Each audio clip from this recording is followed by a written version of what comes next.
Boom, boom, bam. Welcome back to another edition of the Great Debate Show. I'm your host, Uncle JJ, and I got something to say. What do I want to say today? I want to talk about Canelo Crawford.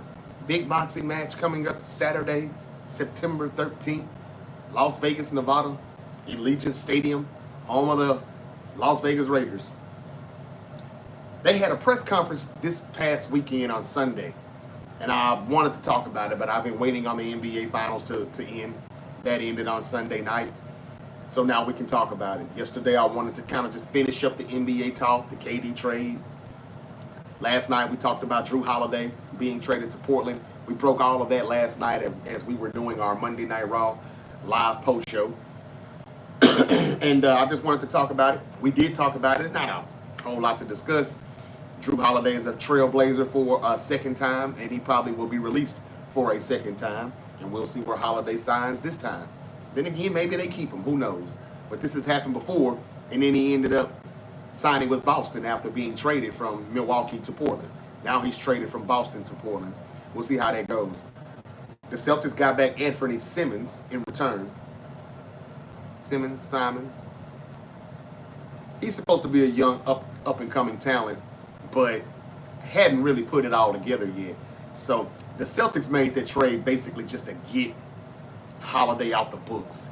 The Celtics have like $500 million. They're probably like $500 million in the hole as far as all of the contracts that they have. Aging players, expiring contracts. They kind of look like the 49ers before they released a lot of players and let a lot of people walk in free agency. The Celtics are not done. Last night it was also reported that they're going to have a very aggressive, active offseason. And I think that means making more deals. And I think that means getting rid of some of these huge contracts more so than adding, talent to the team. They're hitting the reset button, I believe, which they should, as they won't have Jason Tatum for the 2025-2026 season. Aaron Rodgers also just said on the Pat McAfee show that 2025 will probably be his last season. Aaron Rodgers, once again, making the news, making the headlines, or at least he's trying to. Nobody probably doesn't even care, so I'm not even going to waste my time and stay on that subject too long. But yeah, he just told Pat McAfee that this is probably it as far as his NFL football career. He's going into like his 20th season, 21st season. He's about 40, 41. He is 41. And this is going to be his first year in the Steel City in Pittsburgh. But he's telling everybody that this is probably it. So what does that mean? What to expect? We knew he wouldn't play long. It was a one-year deal. We thought that it would be 1 or 2 years tops, and this is it for him. The Steelers will be in the same boat again, as we said, though, when the season ends. They still don't have a franchise quarterback. And Aaron Rodgers is letting it be known right now that this is probably it. Now, he could just be teasing people. He could just be saying this for attention. He's already creating, some type of circus show because he'll be asked that now throughout the season. When the season starts, every other Sunday, somebody will say, is this really your last year? Are you really hanging it up? Like anybody gives a shit. But that's what he's creating right now. Drama. Leave that to yourself, Aaron Rodgers, and just focus on the playbook, the offense, the team, your teammates, and do something instead of. So the Steelers didn't put that in the contract clause. No more podcasting because he's on the Pat McAfee show right now as we speak.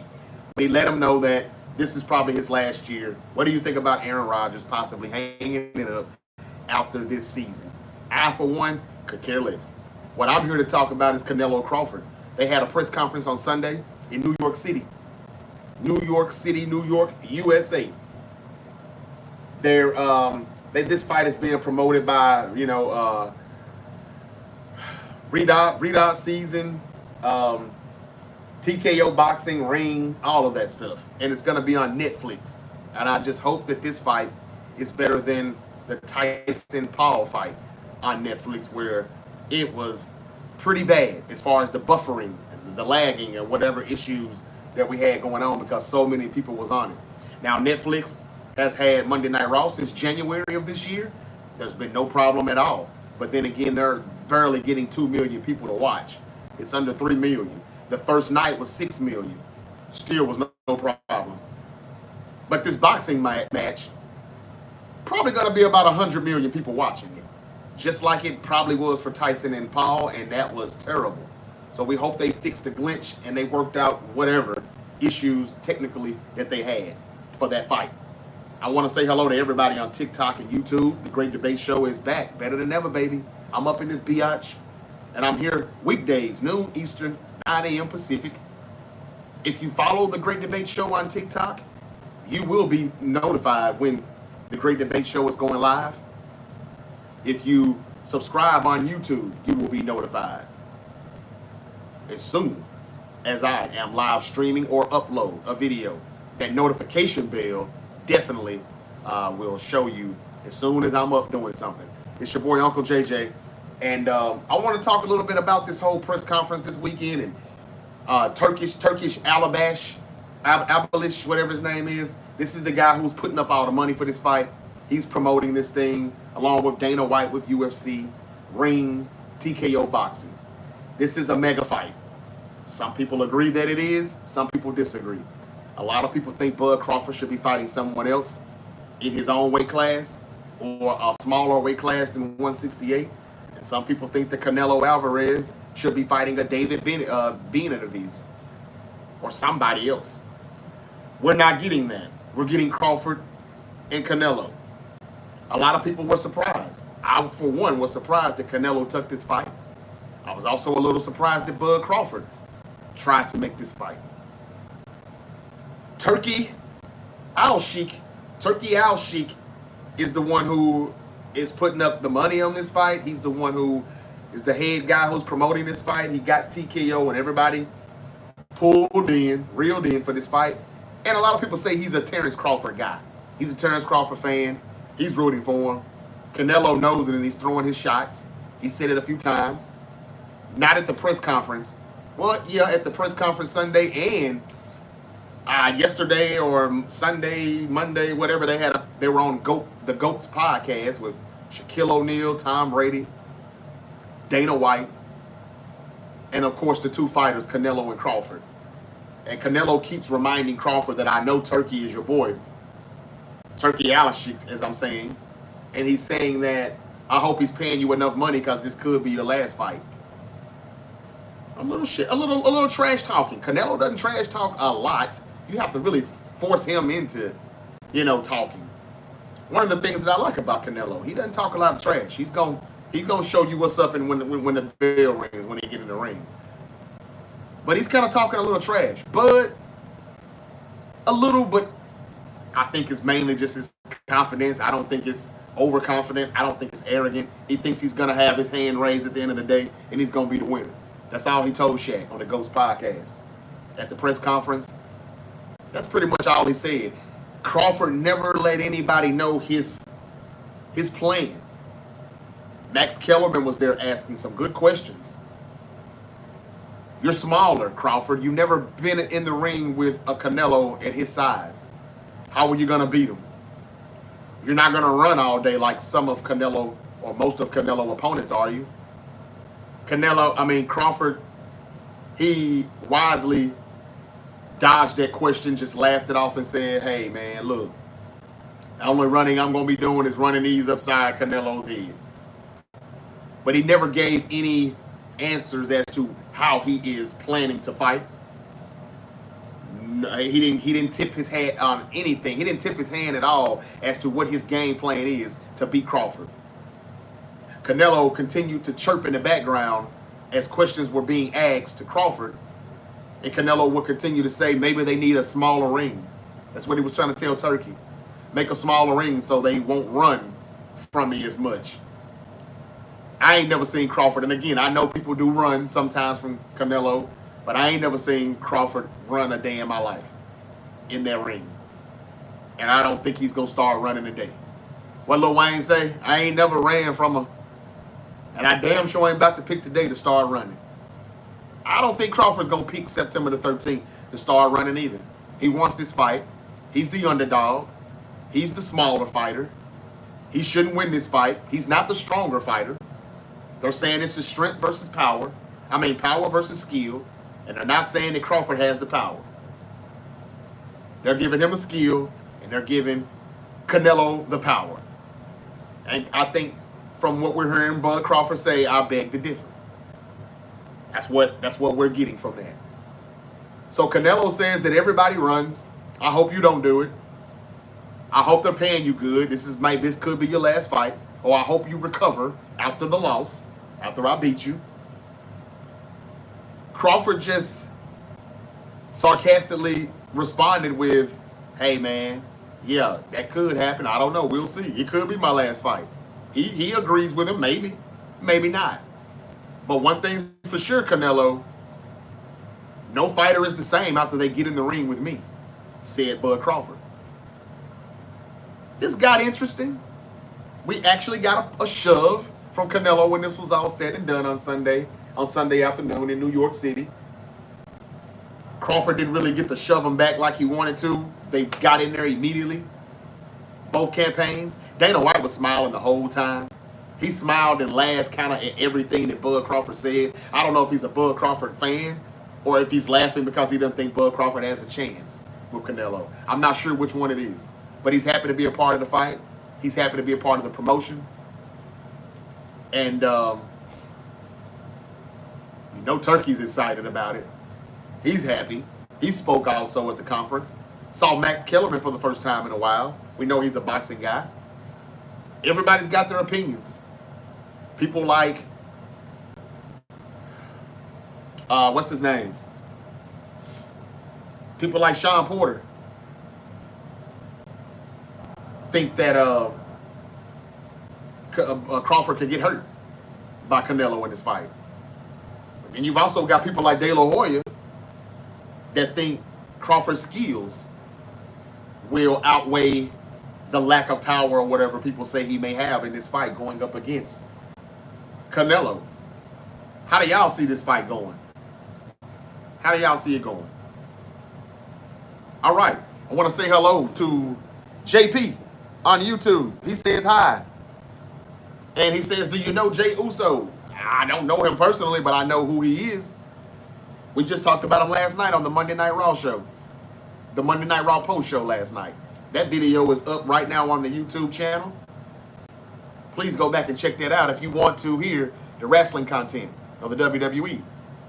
Aman, or Amen in the building says, hi, how are you doing? I'm doing fine. How are you? Okay. John, what's up? He's in the building. Salute. Salute to you, man. On a terrific Tuesday. I hope all is well. Grand Rising Kings and Queens. Thank you for joining me on TikTok as well. Shout out to Chris in the building. Shout out to Chief. Chief Chocaho says Niners, Super Bowl, baby. Okay. I hope. Sounds good to me. Hot Boys 504 in the building. Just emojis with the Christ emojis. Do you believe in God? I do believe in a higher being. Riley Gaming. Talking about some basketball. Okay, what's up? How you doing, Riley? Eric Gray in the building. Chris. EJ Stewart. Hello, everyone. Mick Martinez in the building. He ain't winning by cards. He better knock him out. Who is that? Crawford? Who you referring to, Mick? Elijah Dixon in the building. How's your day going, brother? Man, mine is going just fine. How about you? Mick said Bud needs some money. Bud needs the money. Oh, so I know who you're talking about now. He said Bud is going to run and lose, says Mick Martinez. Ah, Martinez. Okay. Okay. Matthew said Chiefs Kingdom. There he goes again. Burrowhead said, who they? How y'all doing, man? Marcello says, what's up? What's up? How y'all feeling? How y'all doing, Kings and Queens? Mayor Seaman, Kelvin Jackson. No go Jags. All right. Michael says, go Niners. Bang, bang. Jey Uso, Hellcat. Everybody, man, I just want to say hello and thank y'all. Liam West, What's up, little man? Out there in LA. Everybody, thank you. Aqua Cherry, everybody, thank y'all. Thank y'all for joining me. Okay, so who y'all got winning the fight? Mick Martinez is already saying that Bud just needs the money. That's why he's taking the fight. He just said that Bud Crawford is going to run and he's going to lose. Well, I just was talking about what was said in that press conference. And Bud Crawford said the only running he's going to do is run the knees upside Canelo's head. So he just said he's not going to do any running. Mick, what else you got? We'll see. We'll see what happens. John said, are the Celtics blowing it up? Yep. As I said, they would and should. You know who else should be doing it? The Phoenix Suns. They said they're going to try to trade Bradley Beal, but who wants him with a no-trade clause? And who wants him that bad? Because I think the contract is kind of messed up. But yeah, I think the Celtics are gonna blow it up. And they should. They should. Drew Holiday is gone. Who's next? Look out for Porzingis to get moved. Al Horford, I think, is already going to walk in free agency unless they're going to release some more players or trade more players to try to re-sign Horford. Yep. What's up to Gilberto in the building? Says, hi, Crawford. Hi, Crawford, number one. I don't like Canelo, says Gilberto. I don't have a problem with Canelo. He's a good fighter. He's a good guy. I like how he kind of remains humble. He doesn't really come off as the arrogant type. He doesn't, get on my nerves, anything like that. He's very respectful. So I wouldn't say I don't like him, but he's not my favorite fighter. I don't think he's the pound for pound best fighter in the world. I think that's Terrence Crawford. Yes, he is the smaller guy, but I think he still wins. So I wouldn't say I don't like Canelo, but I don't like him winning this fight. We can agree on that, Gilberto, because he is saying that Crawford is number one, and I think he is too. And sometimes I think that when you are quick with these, all that other shit just out the window. Everybody has a plan until they get punched in the mouth. And I think when Canelo gets punched in the mouth by Crawford, he's going to realize this ain't the same catch that he's been in the ring with. And Crawford tried to tell him that at the press conference on Sunday. He said, people ain't the same when they get in the ring with me. Look at Earl Spence. Here's where the conversation got a little heated. What's up, Reggie White? Reggie White in the building. All right. Here's where it got interesting. Canelo is 63-2, 39 KOs. That's not a lot of knockouts to have like 65, 67 fights. But anyway, 63-2 nonetheless. That second two is where this fight could get real messy. I can see him losing the fight and then they still make it a draw. Anyway, Canelo told Crawford yesterday on the GOATS podcast, hosted by Shaquille O'Neal and Tom Brady and Dana White. Bud Crawford and Canelo were there in this podcast, and it was a pretty good podcast. It looked cold out there too. I guess they were still in New York, but it looked pretty windy. And they both had on Bubba coats, the two fighters. Canelo told Crawford that he hadn't beat anybody elite. Bud Crawford said, oh. So he named some of his previous fighters and said they're not elite. He didn't even mention Earl Spence. He didn't even mention him. But he did mention a few names. Ricky Burns, a few other guys. He said, so those guys aren't elite? Canelo played dumb, like he had amnesia. He said, who? Who are those guys? Who are those guys? They're not me. So, y'all, this is what we were hearing before Crawford fought Earl Spence Jr. 2 summers ago. The talk was Crawford was with Top Rank Boxing and he hadn't fought any household names, while Earl Spence was over at the PBC fighting everybody. All of the household names, all of the better fighters. That's what was said. Then they finally got together and they had a match, and all of that shit was out the window.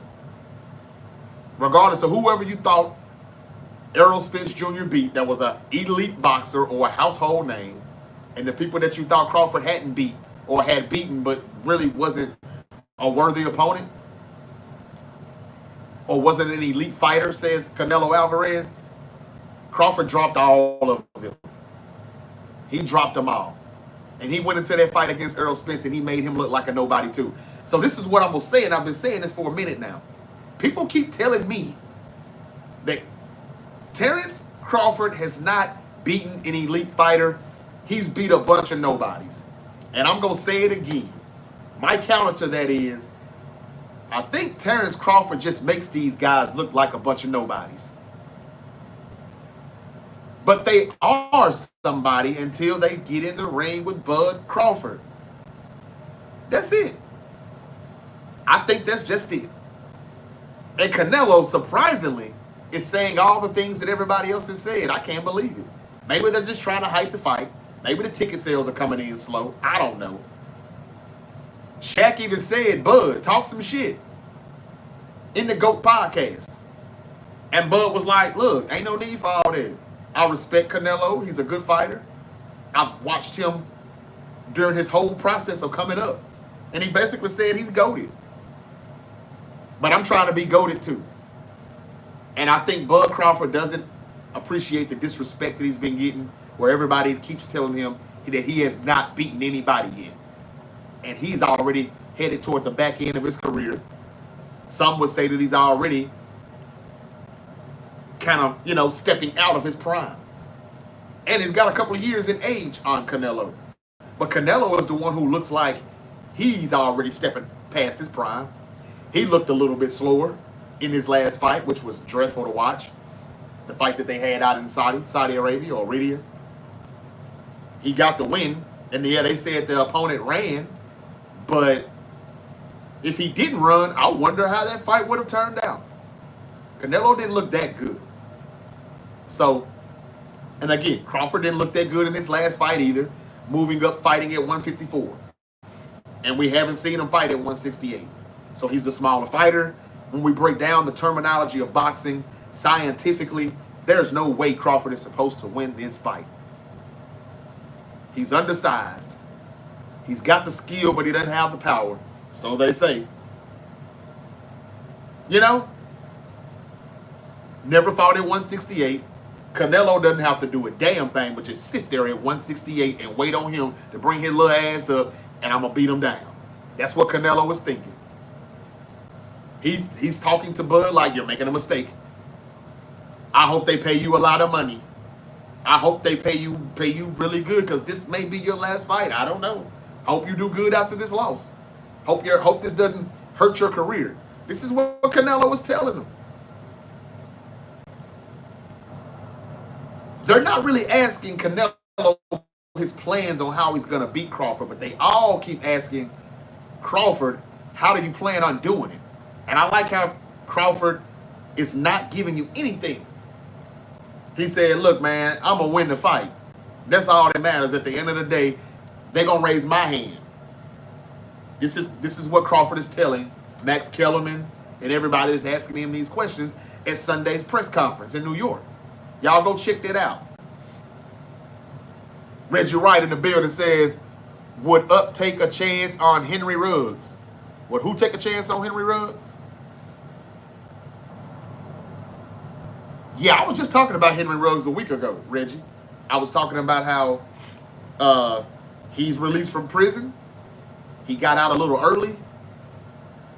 It was an early release.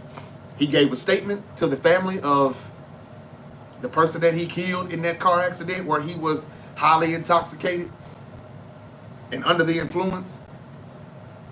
He did a couple of years though, y'all. I think he was supposed to be doing like 3.5 to 4. And I think he only did like 2.5 or something. Maybe closer to 3. But yeah, he's out. He's out. He's doing some community stuff, some community work, and yeah. He is on his way. I don't know if he's going back to the league or not. I don't know if he's playing for anybody. I'm not sure. Hadn't heard a thing. Nobody has said anything about it in the mainstream media, but he is released. So Reggie White is asking, he's asking would I take a chance on Henry Ruggs? Man, it just depends on the organization and what the owner thinks. Will they be vilified? Will they be, heavily criticized for it? Will they be painted as the villain? If they were to take a chance on him, because people are going to probably be coming out with their posters and their signs saying that's a murderer, that's a drunk driver. I don't know. If they don't think that they will get any pushback from it, any negative pushback, then yeah, I think you would take a chance on a guy that can. That was one of my draft crushes. It was Justin Jefferson. It was Henry Ruggs. I liked Henry Ruggs for his speed and taking out the top of the defense, which I thought that's what we needed. We got all the short to intermediate route runners, but we need somebody to take the top off. We also need a quarterback that can throw it that deep too. So we didn't get him. The Raiders got him. And I don't really even remember how he fared in his first season, his rookie year. I want to say this happened his rookie year, though. I'm not sure. That was a blur. Everything about Henry Ruggs. But yeah, Reggie, right to answer your question, I probably would take a chance if I don't get too much of a pushback. If I don't get anybody canceling their season tickets or anything, yeah, I probably would. If I had a quarterback that can throw it deep. Yep. All right, let me get back to TikTok here. I got King K in the building. Thank you for liking the video. Deval Davis is in the building. Says, they did say nothing about Mark Che. Yeah, back in the day. I'm sorry, who was that? Which is crazy. I own it. Wrong as well. Let's see here. What y'all? Let me catch up and see what y'all talking about here. Ethan the Goat is in the building. What's up, brother? How you doing? Chris said Canelo to knockout. Everybody's going with Canelo. Looks like it. Jonathan Hera said, yeah, but Spence is not Canelo, bro. Okay. What is Canelo? I think he's a little overrated. I've always thought he was a little overrated. Y'all don't think Canelo been picking his fights like Mayweather now? He's the new Mayweather. He only took this fight because this dude is moving up 2-3 weight classes. He doesn't think he can beat him because of that. And he's probably juicing again. Let's be honest. If it wasn't for the PEDs, he probably wouldn't take this fight. And this is where Crawford is being a little foolish, a little overconfident, thinking that he can beat a guy who is cheating the game, who has been known to cheat the game a few times. Y'all got to stop acting like that doesn't exist too now. Not hating on Canelo. He's good, but he ain't the best. And we're going to find out on September the 13th. Would Steel Dre said, would the WWE have Gunther lose to Goldberg and Rollins cash in on Goldberg? Yes. That's what we said last night, Steel DRE. You missed the live stream. We were here last night, me and my co-host Terrence. We were here talking about the Monday Night Raw post show, and we said, I said, because Terrence thinks that Goldberg wouldn't win that championship. I didn't think so either until I'm looking at the picture. Why in the hell would you put the World Heavyweight title in this picture with Goldberg and Gunther? They could have easily just had Goldberg versus Gunther. But you took the title off of Jey Uso. Why? Make it make sense. It's because Goldberg is going to win the title. They're not going to let Seth Rollins cash in on Gunther.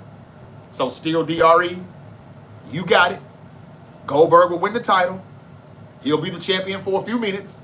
Gunther's going to beat his ass, probably to a bloody pulp, or at least good enough for him to get cashed in on. And I think either Seth Rollins comes out and cashes in, becomes the title, and we'll see Roman Reigns after that for the build to SummerSlam. Or, way they should do it, the way I would do it is, Roman Reigns should interfere as soon as he cashes in the Money in the Bank briefcase, and he should still lose. And if that's the case, then Gunther can still retain his championship, and Goldberg can still, spear the hell out of Gunther a few times, hit him with another jackhammer, and leave him stretched out. And that's when Seth Rollins tries to cash in. And he probably fails at that attempt because he's distracted by Roman Reigns, who returns. I just don't know if he'll return on Saturday night's main event. But yeah, I can see Goldberg winning. I think that's how it's going to have to go in order for Seth to cash it in. Now, if Seth's not going to cash it in, but he attempts to, then that means Gunther can still retain his title, and Roman Reigns is going to come in and interrupt. He'll make his return, as Seth is coming in to attempt his cash in. But he would still have the briefcase. And I don't think they want to do that. I think he should cash it in. Then Roman Reigns returns.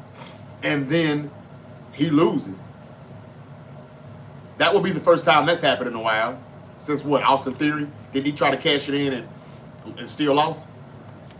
Reggie White said, is it true Stone Cold will fight another fight? That's what the dirt sheets are saying. Yep, Reggie.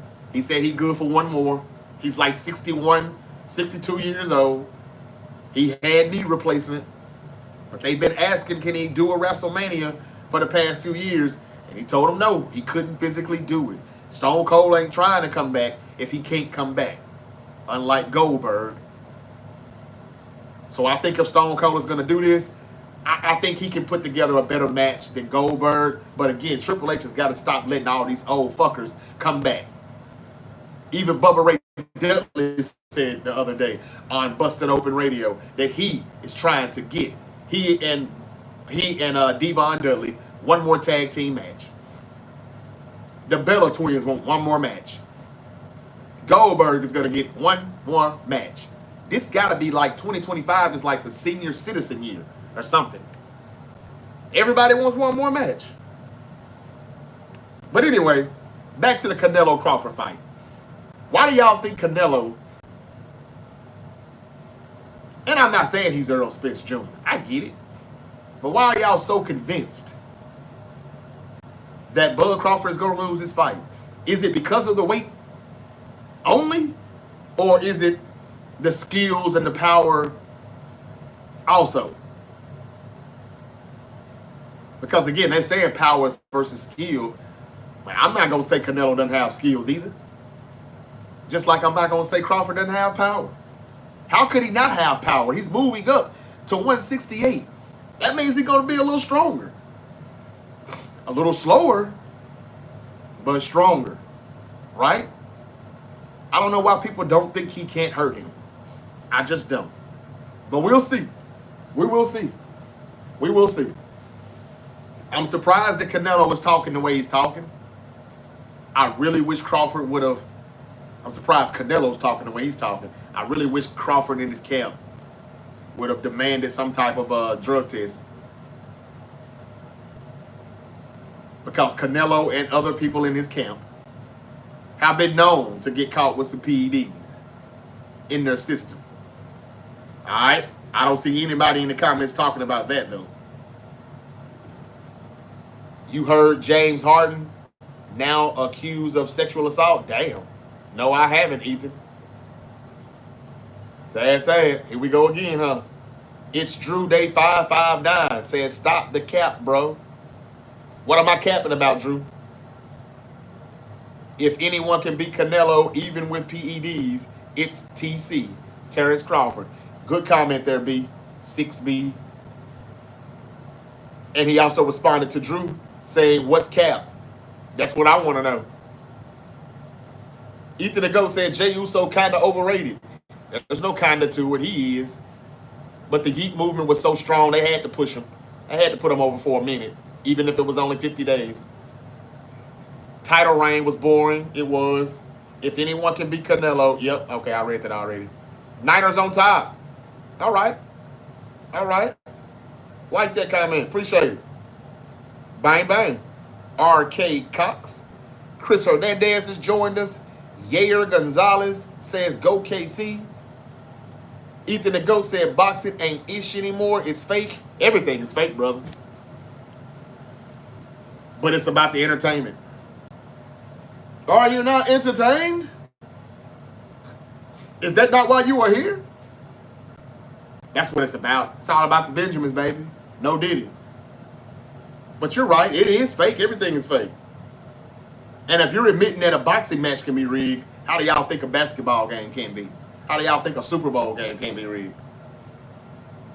The only thing I don't like about some fans, and I'm not talking about any of you, but people start saying things like that when it doesn't go their way.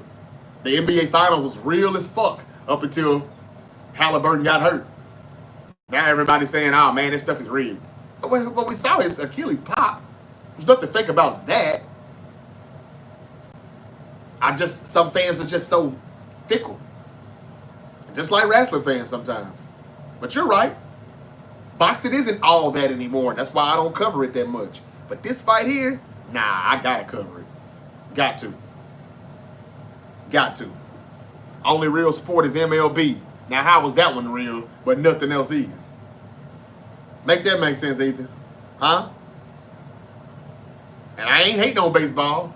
I mean, I will watch a little baseball for the month of July. I ain't really got any other choice if I want to watch some type of sports, because we got a month that we got to get by until we can get to NFL training camp. And I'm about to start talking about these NFL training camps. What division y'all want me to start with first? AFC South? NFC South? Had a lot of people coming in here talking about the Panthers and the Texans. I know Reggie Wright is in the building right now on YouTube. He's going to say tighten up. I've had a lot of people ask me about the Texans, though. Do I like the Texans? Do I like C.J. Stroud? So what division should I start with as we start talking about players and teams to watch as we get ready for training camp? Head coaches that could be on the hot seat. So Canelo last 5 fights, he defeated John Ryder, Jermell Charlo back in September 23. He defeated Jamie Munguia, Edgar Berlanga, and William Skull, which was just back in May. All of these were unanimous decisions. Dating back from May 23 all the way to May 25, his last 5 fights. All unanimous decisions. No knockouts, though. But Canelo be fighting people bigger than him. Yeah, people that are already kind of declining, people that are already kind of older and past their prime. He's the new Floyd Mayweather, whether y'all want to admit it or not. And I just find it funny sometimes that whenever a black boxer is in a ring, they always kind of get slighted just a little bit if they're not going up against another black boxer. Nobody's really picking Crawford, except for people that look like Crawford. That's what I'm noticing when I look at social media, on the internet, the comments. I don't see anybody in here saying Crawford's going to win, unless they look like Crawford. So I'm going to ask again, who wins this fight and why? Why are y'all saying Canelo's going to win? Because he's the bigger fighter? He definitely is. Because he's the stronger fighter? He definitely is.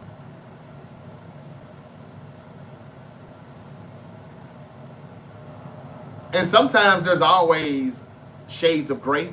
Nothing is just that black or white. But in this situation here, to me, it is kind of black or white. I think that just like that, simple as that, Crawford is just a better fighter. He's better with these. He's better up here. Not saying that Canelo's a dummy. But I give it 4 rounds for Crawford to figure out what he has to do to beat this guy. And then I think the next 4 rounds, he'll be planning on dropping that guy. The only reason why this fight goes the distance, the only reason why it would be a split decision or a draw or anything like that is if Bud whoops his ass but doesn't knock him out. And they don't want him to take that loss. He's got 2 draws for a reason. I don't think neither one of those draws were supposed to be draws. Now, Triple G, he lost that first fight. The second one, But they done that just so they could have a rematch. And I ain't a fan of Triple G either. He's overrated. But Canelo didn't dog walk him like I was told he was going to do. And what about the Mayweather fight? I know that was a long time ago. But that was a young Canelo who went up against a 40-year-old Mayweather. And he got schooled. He got took to school. Ethan the Goat said, man, y'all need to watch AEW. Man, I used to be a huge AEW fan, man. I'm not going to lie. But now, nah, man, I can't see it.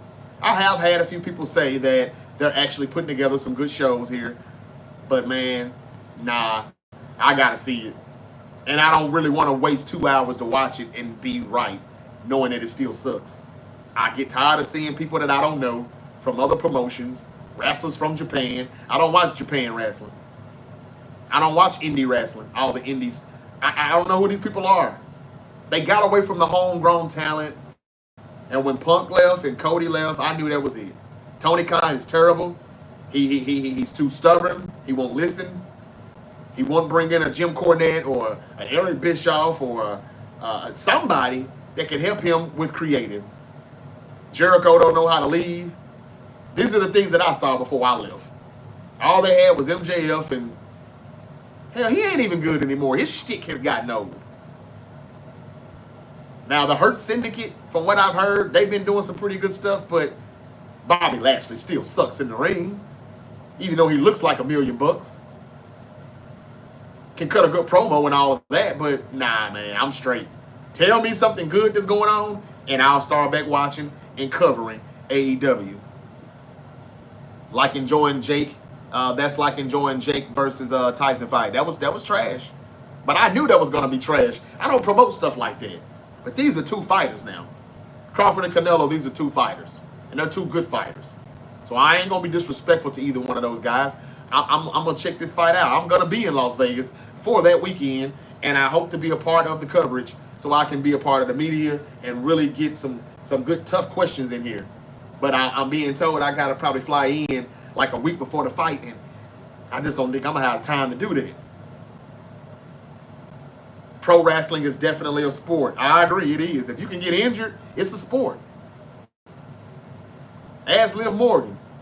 Reggie Wright said, what do you think about Pacquiao returning? I'm still a fan. I think he's the one who needs the money.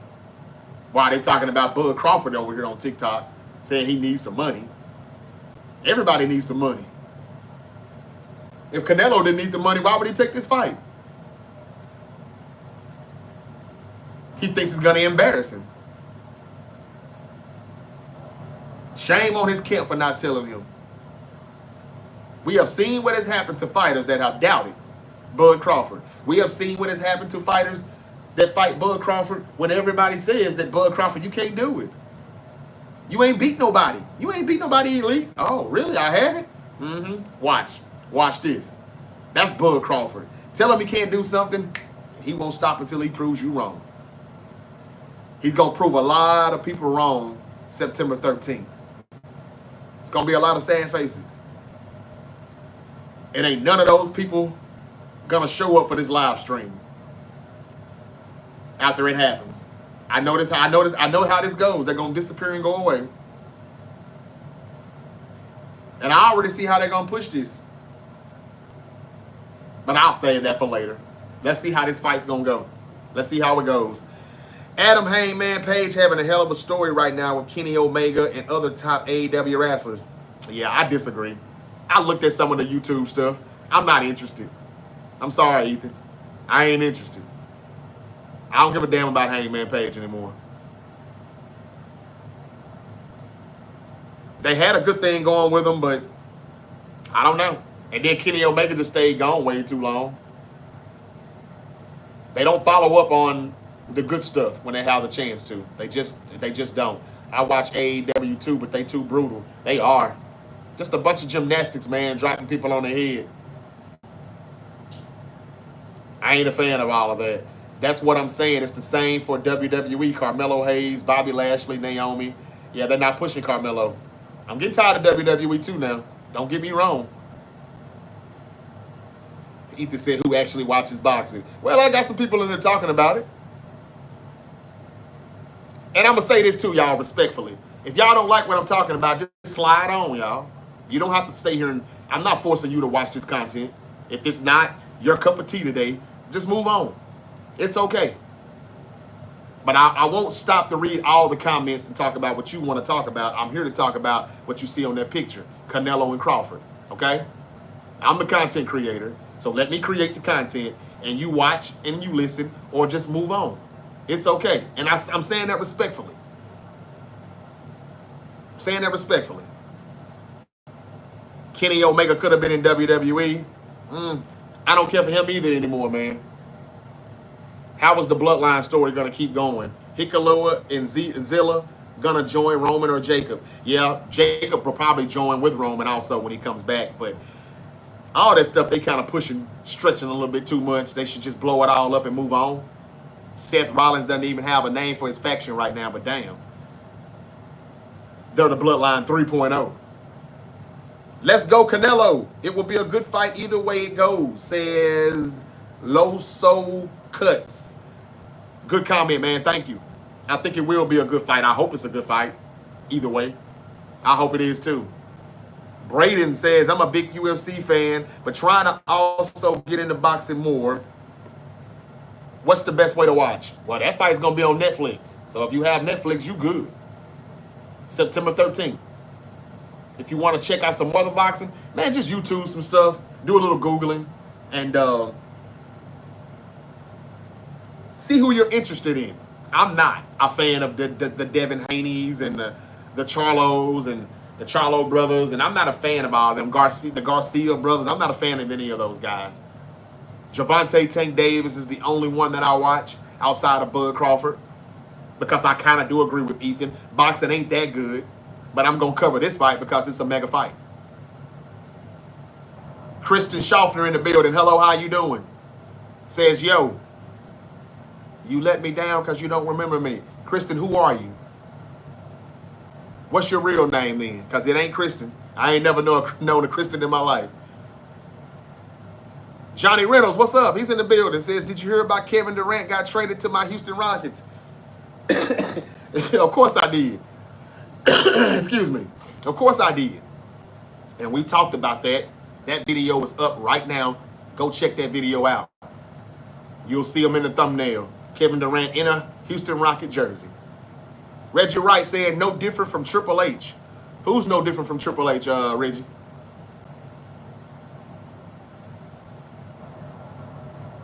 You rather have Nexus return or the Shield return? Neither. Neither, Blur Loop. Neither. That's just my opinion. Neither.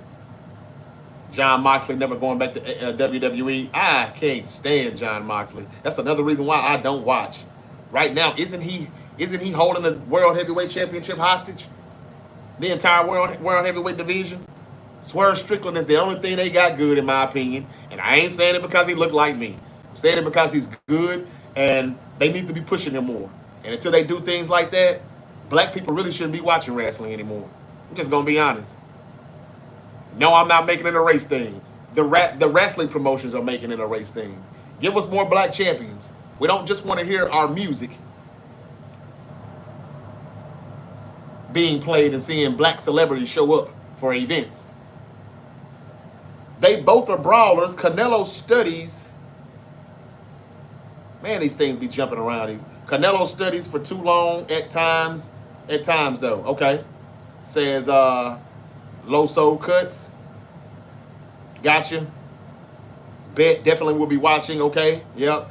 I agree. Some of the stories have gone way too far to the left. Talking about WWE. Yes. Zilla needs to wrestle more matches before signing. Okay. Okay. He's getting sued by the referee. Who? When you think Roman Reigns will return? I want to say he's going to return at Saturday night's main event. If Goldberg is actually going to win the World Heavyweight Championship, get his ass whooped, and then Seth tries to cash in. I don't know if he will cash it in or if he'll attempt to cash it in. But I think Roman's going to be here for the SummerSlam build, so it's got to be coming up pretty soon here. You need a good month to have a good SummerSlam build. It's August the 2nd and August the 3rd, so somewhere around the 4th of July, we need to see Roman to start the SummerSlam build. Yeah. All right, y'all, I'm finna get out of here, man. Canelo and Crawford. I'm going to be breaking this fight down a lot more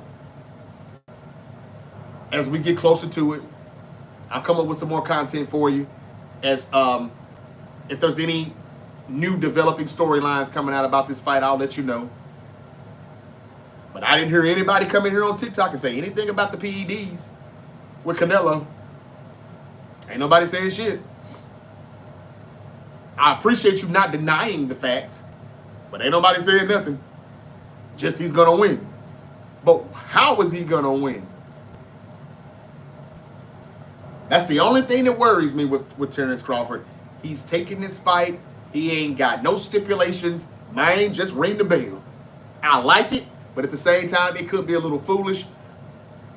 Because if you're not going to drug test Canelo, he's probably gonna be on something, some type of substance that he shouldn't be on. And I don't want to hear shit about that damn what is it, that illegal beef or that tainted beef that they claim is what it was that he ate. Get the fuck out of here. Y'all, come on now. Y'all know what's up. Y'all know better than that. Where's my real boxing fans at? The more of them I get in here, the more of this fight that I will talk. Canelo, Crawford, September 13th. The scary reality of this fight is going to surprise you all. It's going to surprise you. You're going to be stunned. And you're going to say once again, damn, Crawford did it again. I didn't think he was going to beat him. That's what they said when he fought Earl Spence. Sean Porter. Canelo talked about these guys like they were nobodies and said Crawford ain't beat nobody yet. You hadn't been in the ring with me. Crawford said you ain't been in the ring with me. And no fighter is the same when they get in the ring with me or after they get in the ring with me. And that is facts. Now, that 154 fight, yeah, it could have been better. I don't like the fact that Crawford doesn't openly acknowledge that he did struggle. Max Kellerman tried to ask him about that, and he brushed it off like, man, if y'all think I struggled with that, then okay. What you gonna say about me in the ring with Canelo then? He doesn't have a chance then. That's basically what he was saying without saying it, but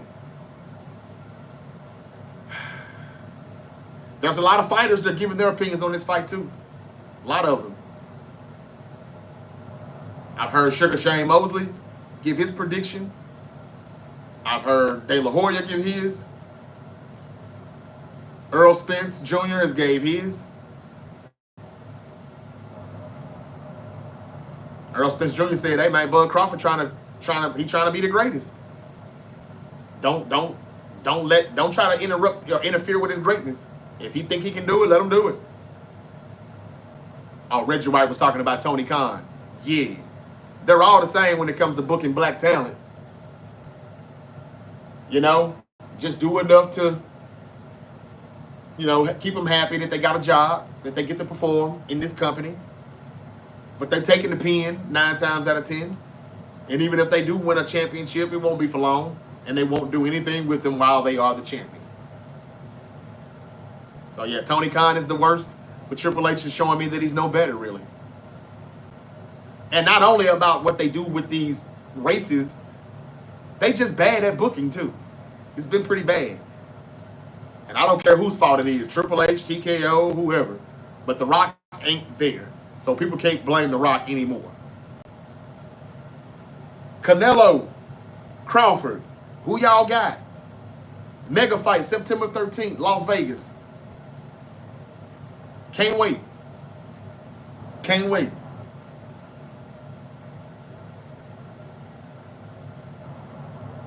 Canelo is 62-2-2. 63-2-2. 39 knockouts. That ain't a lot of knockouts. For him to be so strong, so much power. Why only 39 knockouts out of 67 fights? Oh, I wonder. Pastor, what's up? Pastor is in the building. Thank you for joining us again, man. He said Crawford is big, but Canelo will hydrate and wait for fight night. Canelo will hydrate and wait for fight night. Canelo will try and cut off the ring. I don't even think he's going to have to do that. Bud ain't going to do no running. Who do you like, Pastor? Who do you like? He was saying Canelo will hydrate and wait for fight night. And why does he need to do that? He can't be over 168, right? And what does he need to do that for? Is he going to fight clean or is he on PEDs? That is a huge factor in this fight.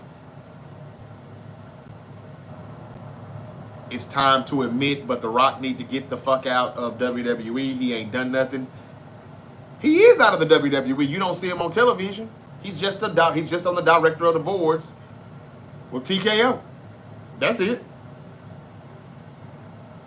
And you might as well get ready to stop watching wrestling because in about 17, 18 months, I'm hearing that Triple H is going to be out because of the final boss, The Rock. And I think The Rock is going to come back and he's going to be a heel. The final boss will be the new Vince McMahon on television, as they need. Because Adam Pearce and Nick Aldis, the general managers for Raw and SmackDown, they don't do anything. They're just too vanilla. And they're both kind of baby faces. They do what's right. That's not the way it's supposed to be. Wrestling is supposed to be like Eric Bischoff screwing the hell out of everybody. You're going to be in a handicap match tonight with the NWO. Or Vince McMahon saying, tonight you're going to be in a handicap match in a Hell in a Cell with Kane. You know? You don't have any on-screen bad guy general manager calling the shots, making a babyface superstar life a living hell. Triple H is he's not doing anything. So you can say you want The Rock gone, Ethan. I understand. I respect your opinion, but that's all it is just an opinion. What has The Rock done to make you say that he wants out? I mean, even when he came and almost messed up WrestleMania 40, they made a pivot, and The Rock, it was his pivot. It was his idea to say, well, let me just go heel, play final boss, Cody and Roman, you go ahead and have your match still and finish the story. He probably was upset with it, but he gave the fans what they wanted. And it turned out to be the best WrestleMania we've had in quite some time. WrestleMania 41 was terrible because The Rock wasn't there. But The Rock wasn't there because I think he was being petty, but he also felt that, hey, man, I don't like this shit. What y'all doing? Cena going heel? Nah, this shit's trash. All right, y'all let me know when y'all done with this shit. I'm finna go do another movie. I admit, if he can't be all in 100% like Triple H, he does need to stay out of the way. But they also need to stop calling The Rock saying, hey, man, Triple H is doing a terrible job with the booking. We need you, Rock. Ticket sales are slow. They got to stop using The Rock, too, for their financial gain. That's what all this stuff is blowing up for. That's what this is all about. It's a power struggle going on between Triple H and The Rock. But The Rock is the final boss for real.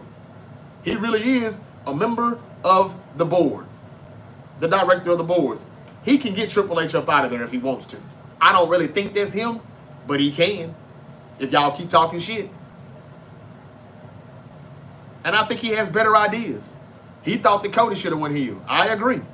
They're not going to do it, but it's only because Rock said, do this. So Triple H is like, nah, that doesn't make any sense. We're not going to do that. We make too much money off of Cody, blah, blah, blah. I get it. But Cena going heel was stupid too. And it's been a terrible heel run up until Friday night and the pipe bomb reenactment. It's been bad. Am I right or wrong? So why can't Triple H be... Why are you not saying Triple H needs to get on down? Just because he has the time and he has the passion and he puts in the effort? He cares about the wrestling well-being? He's more committed? Why? He's not good at it. So I don't need your commitment if you're bad at it. That's just my 2 cents. It was supposed to be The Rock versus Roman, but everybody thought it was BS, so they changed it. Yeah, but The Rock changed it, not Triple H. The Rock could have still said, fuck the people. We're doing Rock and Roman. Match of a lifetime. Go back and look at the documentary. They did that too. The Rock is the one who changed everything. I don't hear Triple H saying, nah, I did it. You can hear everybody saying, this is what The Rock suggested. Triple H had already told Cody, we're going with Rock versus Roman. You're not going to win the title just yet. He told him that. Y'all got to stop putting everything on The Rock, y'all. Why y'all like Triple H so much? He ain't shit. WWE is so predictable. People leak so much now. It's ridiculous. I know. Because of the pressure by the fans. I know that too, but he still did it. He didn't have to do it. Vince never listened to the fans. You take this and you eat it and you shove it down your throat. And that's it. That's what Vince used to do. So still give him credit for making the pivot. You gotta think this is like the 2nd or 3rd year in head of the company. Yeah, he's had enough time to be better. All he did was just tweak a few things that Vince was running with his storylines. He made it better, and now those stories are finished. And now what has Triple H created on his own? Not a damn thing. Not a damn thing. Look what he's doing with the Liv Morgan and Roxanne Perez shit. It's the same thing that he did with Liv Morgan and Rhea Ripley. It's just another reenactment of it. Now Roxanne Perez is Liv Morgan. And they were doing that regardless if she got hurt or not. This is just bad. It's just bad TV. R-Truth came back because of us. He did, and Triple H still gonna bury his ass. Stop me when I'm telling lies, y'all. WWE probably going back to boring 2020 to 2023 era after Triple H in WWE. It's already that era again with Triple H. Tag team division is bad. They rely on the wide six, but that shit is it's bad too. All of this is Triple H. Okay, back to the boxing. Pastor said Canelo will have more power. He's the heavier boxer. That's true. No debate there. He said, I disagree that Crawford will meet Canelo in the middle. He will move and avoid Canelo's power. Okay. Reggie Wright said, Ali, ain't it? Ali, ain't it? Oh, he's talking to Pastor's comments. Pastor said, did you see Bivol versus Betevic? No, I didn't. I did not. But that's who they say Canelo should be fighting. Why is Canelo not fighting Betevic? I can't say his name for shit. Why is Canelo not fighting him? Oh, I'll pick on the little guy. Since the little guy wants to move up and fight me at 168, I'm going to kill him. And then he'll hope that Betevic loses a fight somewhere here along the line, and he can say, well, he didn't beat this guy, or he didn't beat that guy. Why would I fight him? He's the new Floyd Mayweather. But sounds like Pastor thinks that Canelo's going to win this fight. Canelo already lost to Bivol. No, I mean the other one. David Benavidez, or whatever his name is. That's the one who they say Canelo should be fighting right now instead of Terrence Crawford. Why is he not fighting him? And y'all got to excuse me if I'm not just like, I didn't say I was a boxing expert or a boxing analysis, but my analysis may be a little off, but I'm doing my research. I'm digging. I know much more about Crawford than I do Canelo. I'm not a big Canelo fan, that's all. That's it. But I like Canelo. He's good. He's cool. But I've always thought he was just a little bit overrated. While he's talking about who has Crawford beaten, who has Canelo beaten? Has Canelo beat anybody in their prime? Where it was like, oh, shit. I didn't think he could beat him. I'm just asking. I could be wrong. If so, please enlighten me. Maybe you can change my mind. I keep an open mind. I'm not here saying, oh man, Crawford is winning this fight and y'all can't tell me nothing different. You know, I like being right more than wrong at the end of the day. So if Canelo really is the better fighter and he's going to win, enlighten me on how he'll win. I just think that all of the power and the strength and him cutting him off the ring and him running, that's what Pastor's kind of slick saying he's going to do. He's going to move. Canelo even said they need to get a smaller ring so they won't run as much. Okay, all right. I'm going to tell you the same thing Crawford told Canelo. He said the only running I'm going to be doing is running these upside his head. And that's what I think is going to happen. And when you quit with these and the skills that Bud Crawford possesses, sometimes that just outweighs all that other bullshit. Oh, he's the bigger fighter. Oh, he's going to add weight. Oh, he's going to cut the ring off. Okay. When he starts catching these and he feels that power where it's like, damn, I didn't think he could hurt me, says Canelo. That's when shit going to get real. One thing I like about Bud Crawford is he's not saying that he won't get hurt. He's not saying that he can't be hurt. He even named a few times that he has been hurt in his matches and how he still persevered to win. He even told Crawford that since you say I haven't been in the ring with an elite fighter, he said, well, I'm going to be in the ring with an elite fighter September the 13th, ain't I? And Canelo said, yeah, we're going to see. And then he thought about it like, oh, he gave me actually He actually gave me my flowers on that one, and he stopped and he paused and he was like, oh, well, yeah. Hey, look, as I said, you're a good fighter. I'm not saying you're not a good fighter, but you're not better than me. You haven't been in the ring with anyone like me. I hope they pay you good. This is Canelo talking. And Shaq told Bud Crawford, come on with it. You need to talk shit too. And Bud just like, I ain't with all that. Y'all don't never hear me just tell somebody I'm going to knock you out. But you will hear me say, if I say I'm going to win, I'm going to do it. And so this is how that press conference went. Tom Brady looked like he was very excited to be there. He's very ready for the match. Dana White and Tom Brady, they just kind of watched the whole thing. Shaq mediated the podcast, and those two fighters said what they said. I thought it was pretty good, though. That's the GOAT podcast. Don't know when that started or how new that is, but everybody's got a podcast these days. That's why it's hard for a brother like me. Okay, John in the building. What's up, John?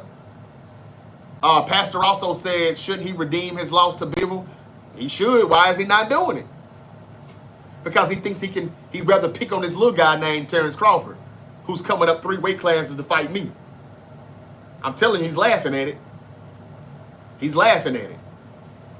He doesn't think that guy has a chance with him. That's gonna be his worst decision, though. Pastor also says Canelo beat Miguel Cotto, trash. Triple G, trash. And Sergio Kovalev. I don't even know him, so he's got to be trash. And I say that with the utmost respect. But Cotto, who the fuck is Cotto? I ain't been fond of him. I ain't sitting around waiting on a Cotto match. Never did I. Triple G, never did I. Never was a fan of him. And Triple G beat Canelo that first fight that they called a draw. If I'm not mistaken. I know my memory is a little foggy and that was a while ago, but I think Canelo actually was supposed to have been losing that fight. But you know how they do.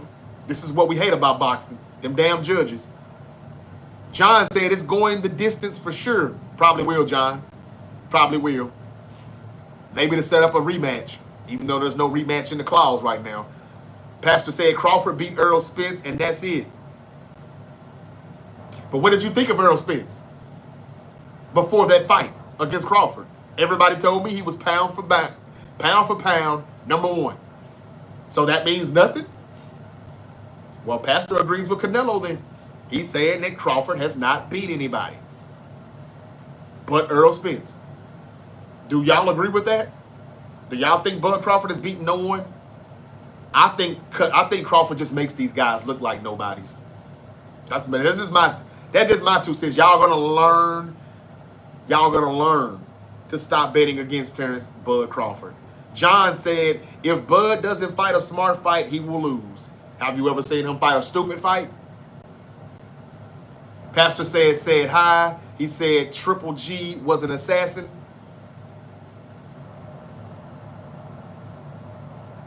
I disagree, but okay.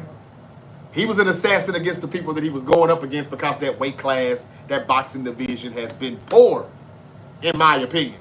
I went to UFC for about 8 years because boxing had gotten so bad, and I would only come back to watch a Tank Davis, a Bud Crawford, or Earl Spence fight.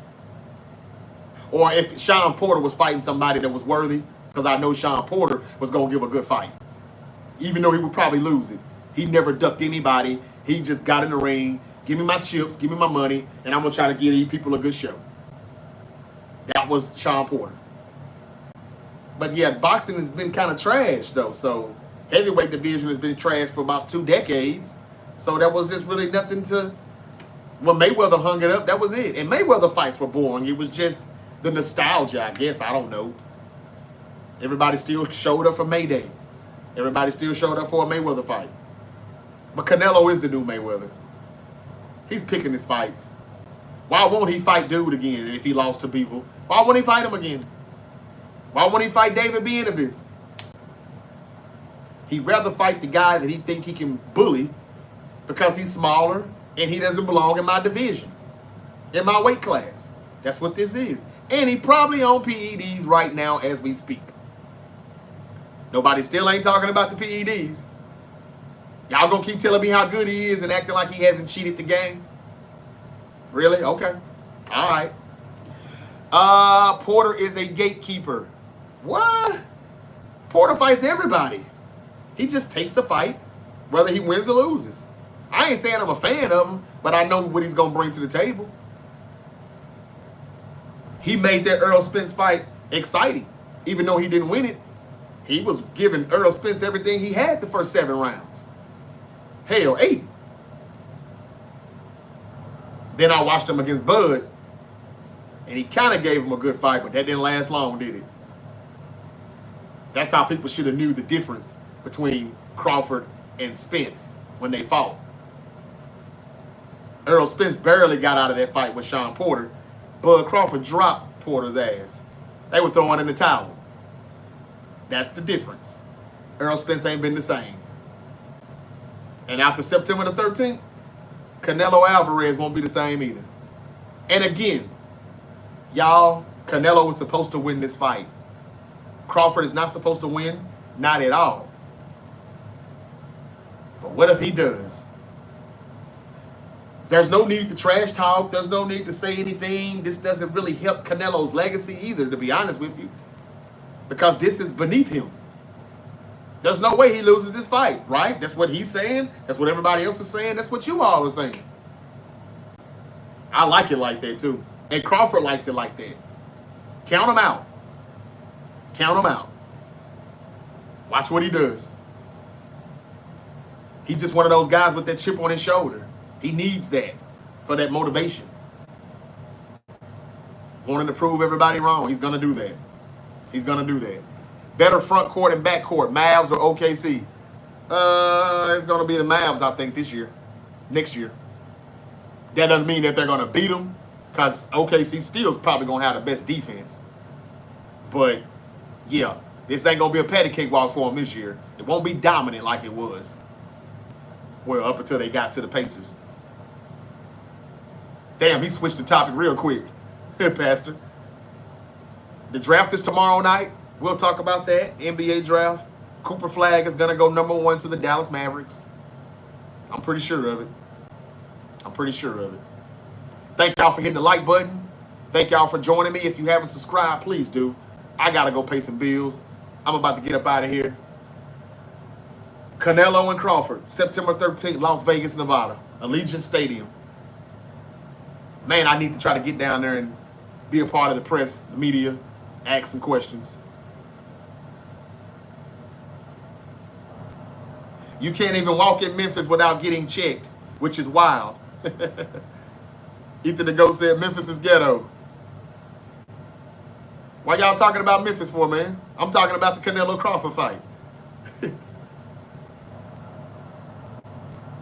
All right, let me start wearing some new gear so y'all can talk about somebody else's city.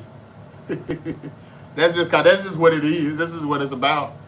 Pastor said Gafford just signed a 3-year extension. I did forget to mention that. He did. He did. Gafford is staying. Lively. You got Lively there. AD. Man, look at that front court. It is good. It is good. Defensively, I think it's better than OKC's. Offensively, probably got to give it to Shet if Shet gets better. Hartenstein, he don't really do much on offense, but that's going to be an interesting matchup. I said Dallas and Houston are going to be the 2 teams that can give the Thunder a go in the West. It'll be those 2. And if the Lakers get a big, watch out. Did y'all hear about Luka Doncic? They say he's lost an extremely amount of weight. Seems like J.J. Redick really did light a fire under his ass, or maybe LeBron too. Maybe he's working out with LeBron. I don't know. But finally, he's taking his weight and his conditioning serious. Are y'all so mad at Nico Harrison now? This is what he wanted him to do when he was in Dallas. It's about damn time. But no matter how much weight he loses, no matter how lean he gets, no matter how good he gets with his conditioning, that still ain't going to make him play defense. Will the effort be there? Will the commitment be there? John said he's down 22 pounds. That's good. That's good. Hey, this could be dangerous, but he's got to still play defense. He still has to show the effort. You can lose the weight and you can slim down and you can even have the conditioning better, but he still has to do it. It doesn't mean like we still gonna see him laxing and taking off possessions because he wants to have all his energy when he gets the ball in his hands. I don't know. We'll see. A healthy Dallas team is going to be scary, says John. I agree. That's damn near my pick of the West. That's damn near going to be my pick. Wait till Cooper Flag gets called number 1 tomorrow night. Wait till Kyrie comes back. Anthony Davis doesn't have to play the 5. Ooh. That's why I said the Thunder needed to win their championship the other night, and I'm glad they did, because there ain't no guarantee they're going to get it back, even though I know they're young. They got a lot of draft picks, and they got cap space. They're in great hands. Just call them All-State. They're in great hands, but Reggie White said nobody complained when Mayweather did it, though. Nah, they didn't. But you know what's up. John said he showed signs of playing more defense with the Lakers. Did he? Because I didn't see it. I didn't see it. And maybe that if he did do that, maybe that's because of his coach. J.J. Redick is a hard-nosed, throwback, vintage coach. He's raw. He's everything that these organizations are really firing their head coaches for, because players are sick of being coached up that hard. So maybe that's the reason why he played more defense or showed signs of playing more. I ain't really see it, though. But he's going to have to do that if they're going to be successful. All of the showtime and the splash and the threes, that's going to look good, but they still got to stop the opponent. I will always support Luka, says Pastor. Love the fans. The love the fans have is just as strong now it was before that he got traded. I see that. And I got a problem with that too, Pastor. The Mavericks in Dallas one night played the Lakers when Luka returned, and it was okay to give him his applause, his standing ovation. But when the game tipped off, when the ball was tipped, was there a need for the fans to continue to cheer every time Luka scored? Damn. I mean, that was just disrespectful. Are you a Luka fan or a Mavs fan? If I was the Dallas Mavericks, I probably damn near would have been like, man, fuck it. Let's just leave. Let the motherfucker play by himself. They weren't cheering for the Mavericks hardly. At times when they scored, oh, yeah, we scored, yay. Let's see what Luka does next. He wearing the purple and gold now, bruh. I didn't respect that. I didn't respect that. And again, they didn't see the lottery pick coming. They didn't know they were going to get Cooper Flag. They were still pissed. I got it. The emotions were still running high. But, man, you still got to rep your team. I be at Grizzly games and Laker fans is in there packed. Sometimes it's more Grizzly fans and Celtic fans in the house than it is us. And I'm like, man, y'all shut up. Y'all could have just stayed home and watched this shit. Your country ass in a LeBron James jersey talking about Lakers. And most of them are just bandwagons. They're not even real Lakers. That's how much respect the Grizzlies get here in their own city sometimes. Those superstars can come in and they go see that game for them, not the Grizzlies. And the Maverick fans, they were there to see Luka come back home. They didn't care about the Mavericks. I ain't like that. I'm sorry, I didn't. And I hope they keep that same energy when Cooper Flag has a great rookie season and makes everybody forget about Luka in Dallas. I hope they keep that same energy. I think they should just be Laker fans. Because it seems like they're more Luka fans than anything else. That's just my 2 cents. I watched that game and I saw the crowd. I heard them and I'm like, so this really going to go on the entire game? And it did. Never have I seen anything like that. You get your boos or you get your cheers and they tip the ball and we move on. John said, no, I already read that. Pastor said loyalty never fades. Yes, it does. Yes, it does, Pastor. Where you been at? Ain't nobody loyal no more. But look, man, I get it. It's a good look for the Mavs fans. Luka feels happy and special inside. I get it. But even if I was a Mavericks fan, I would have moved on. I understood why he didn't want to pay him that max deal. That brother's fat. That dude look like he eats a lot of junk food. He doesn't even get back in transition. I mean, it's not a good look on the defensive side. I mean, if Nico Harrison was wrong, why would we be seeing Luka drop 22 pounds? What is he doing it for if there's nothing wrong? That's all I'm saying. Realistically, this was needed. Now, I know they could have just put that in the contract clause or something and kept Luka. They probably could have done that, but y'all knew that, well, we know now, he knew he was going to get that lottery pick. That was staged. That was rigged. My only question to fans is, how can you say the lottery pick was rigged but nothing else is? Sometimes people really contradict themselves a lot. Everybody said as soon as they got that pick, oh, this shit is rigged. Oh, now it's rigged.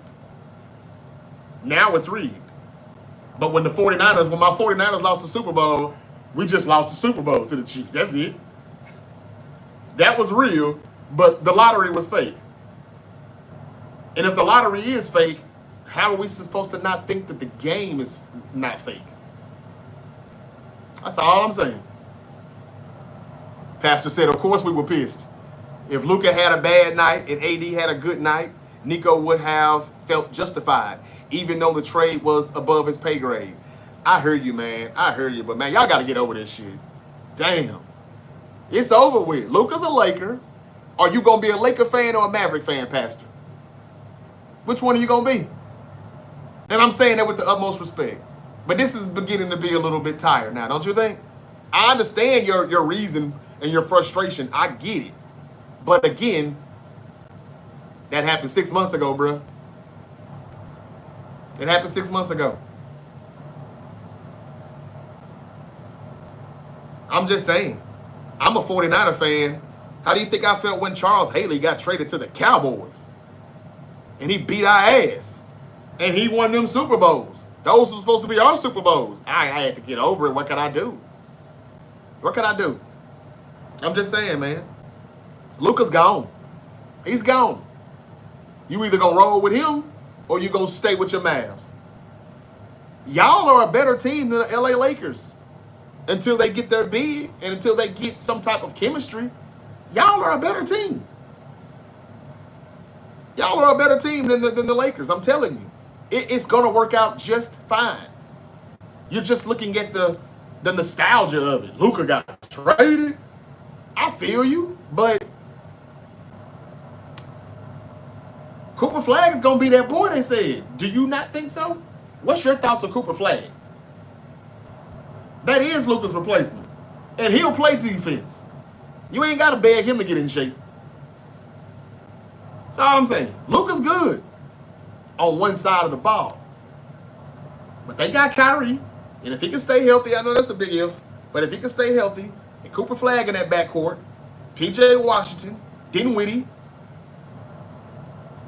we talked about their front court. Y'all are in good hands. Cheer up. Cheer up. The trade caused Mavs fans to no longer be Mavs fans. I can tell. Then that means they weren't really Mavs fans to begin with, though. I think they're coming to the realization that I came to when Michael Jordan retired. When Michael Jeffrey Jordan left in '98, I didn't watch another Bulls game again as a fan. I was like, damn, it was a strike. Then they came back and played the second half of the season, and I didn't give a shit about it. And one of my classmates said, man, what your Bulls gonna do, man? I said, my Bulls? Damn. Man, I don't watch the Bulls anymore. Oh, man, you was just a bandwagon. I said, no, I guess I was just a Jordan fan. And that's when I came to the realization that I ain't a Bulls fan. Or I wasn't. And those Mavs fans, if they have left because of Luka, they were only Luka fans to begin with. Just like I was just a Jordan fan. That's just it. And I could tell from listening to that crowd, they are not real Mavs fans anymore. because the whole night their attention was on what Luka gonna do, and let's make Nico Harrison feel bad every time Luka scores a bucket or gets an assist. He didn't even have to score. If he got the assist, they were cheering. I just didn't like how they were just rubbing that in on Nico. Nico only made that trade because he knew he was getting the #1 pick in return. The NBA just wanted to shake the league up, and they did it. So don't blame Nico. Blame Adam Silver. Blame the NBA. That's why that shit happened.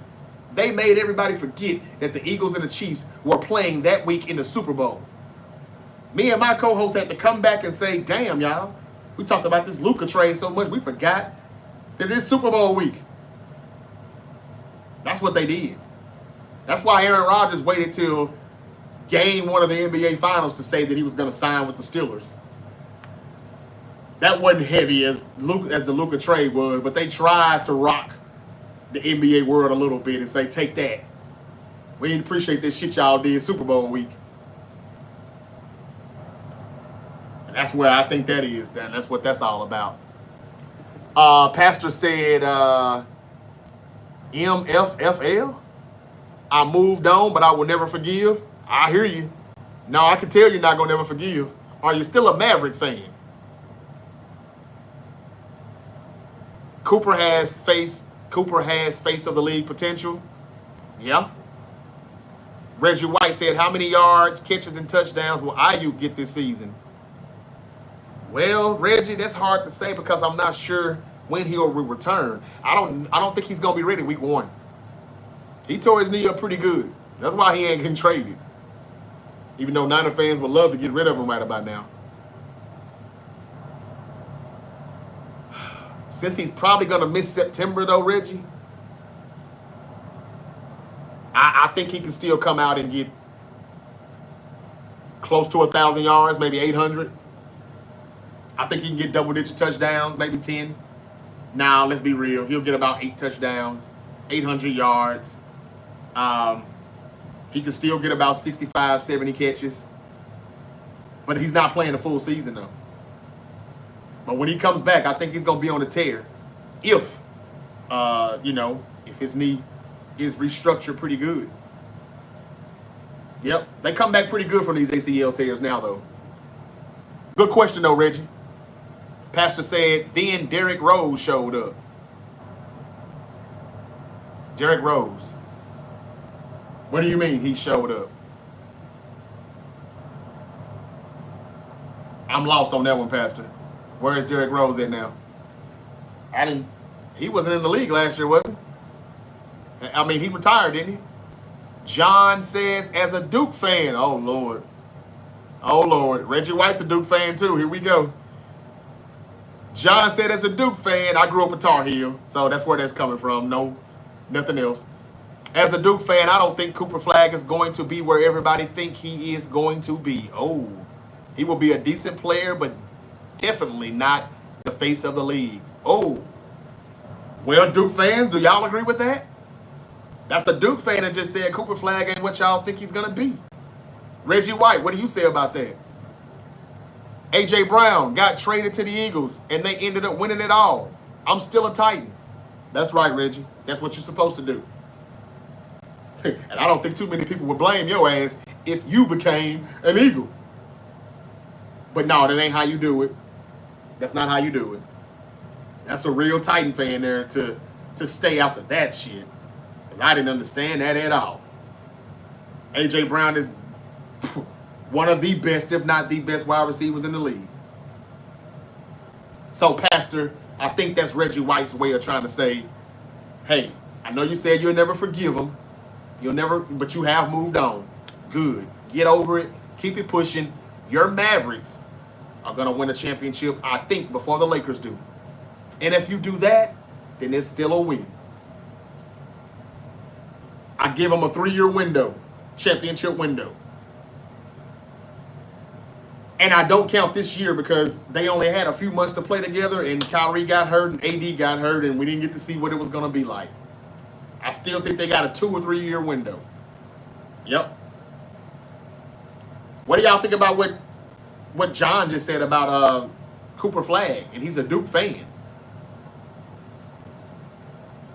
Sooner Babe 87 in the building said, hey, the parade was amazing. Over 700K people there.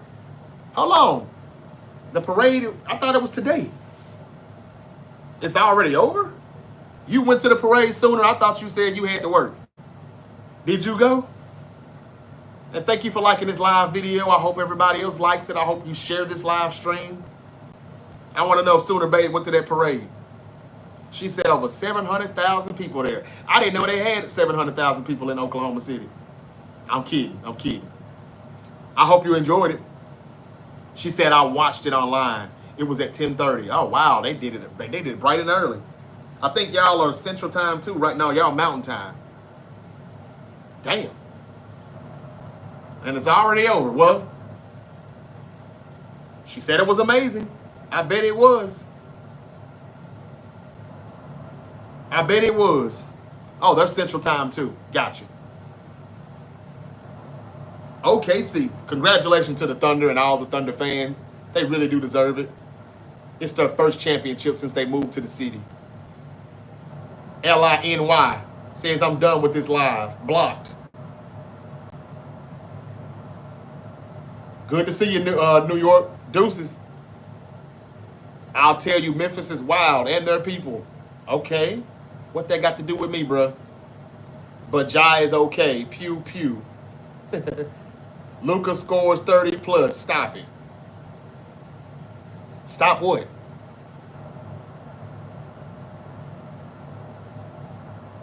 Oh, he just in here to talk shit about Memphis.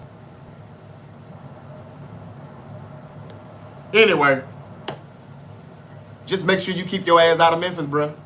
That's all you got to do then if it's that bad and if it's that unsafe. And I said what I said about Luka. I never said he couldn't put 30 on anybody. But he also can't stop another motherfucker from scoring 30 on him. Because he is the liability on defense. And y'all got to recognize that.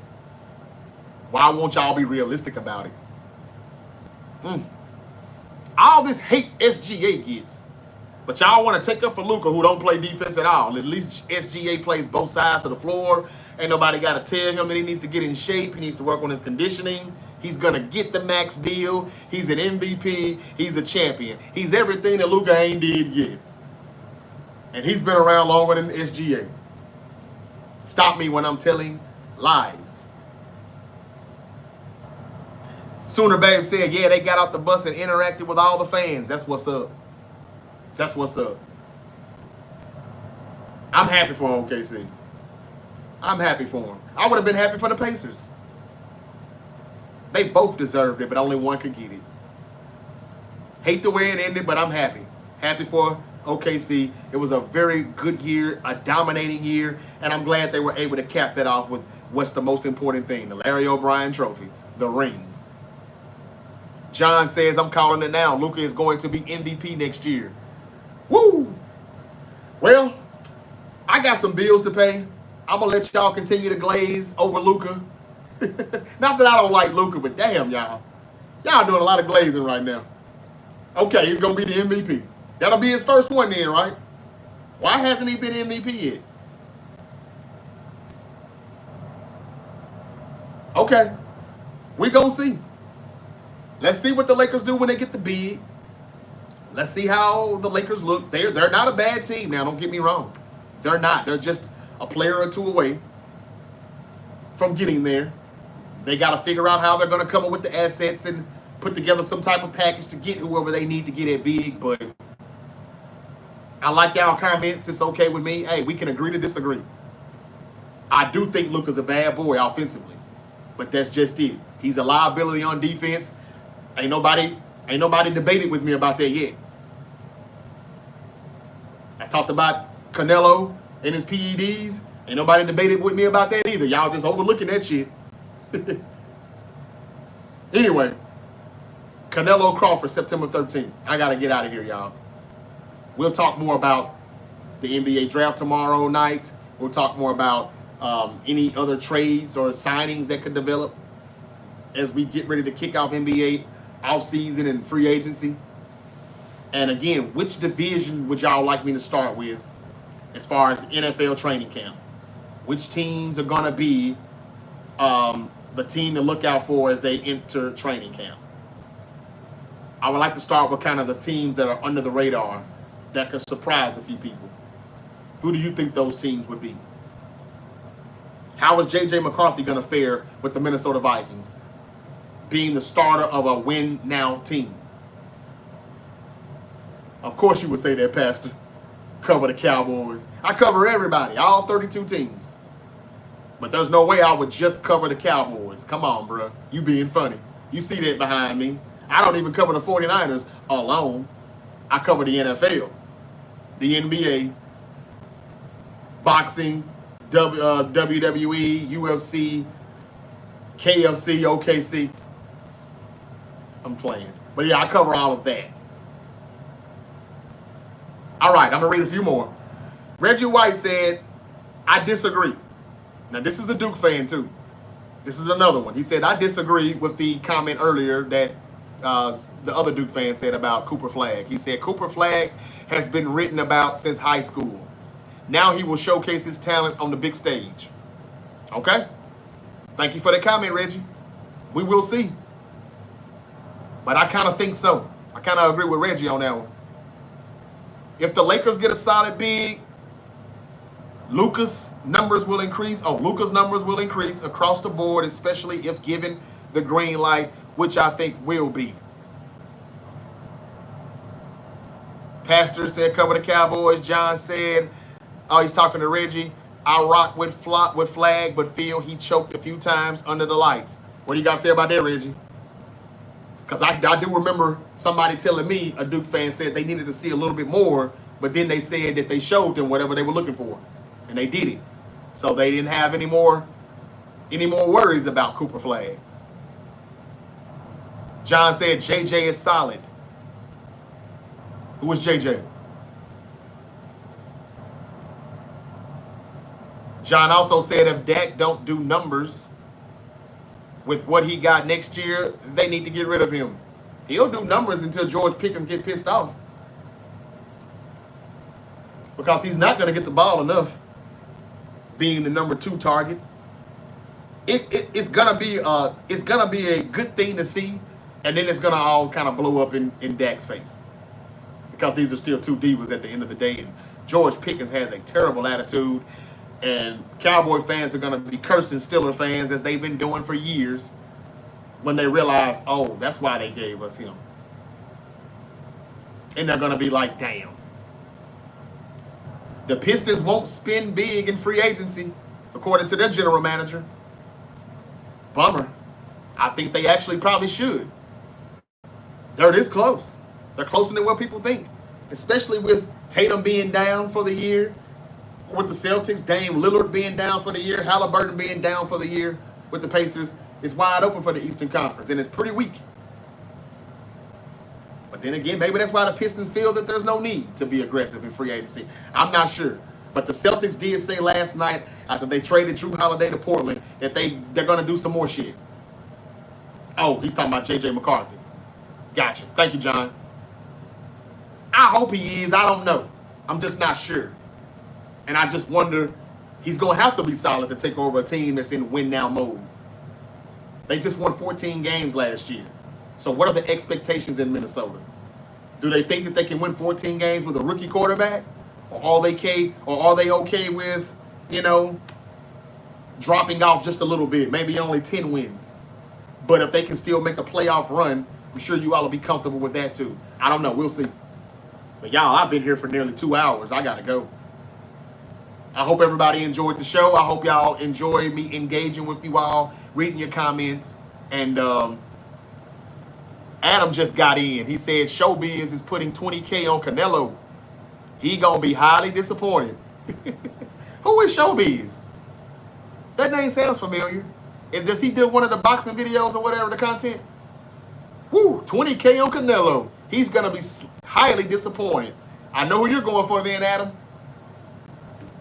And me too. Me too. I think it's going to be a lot of people disappointed at the end of the day. And I know it doesn't seem like he should win.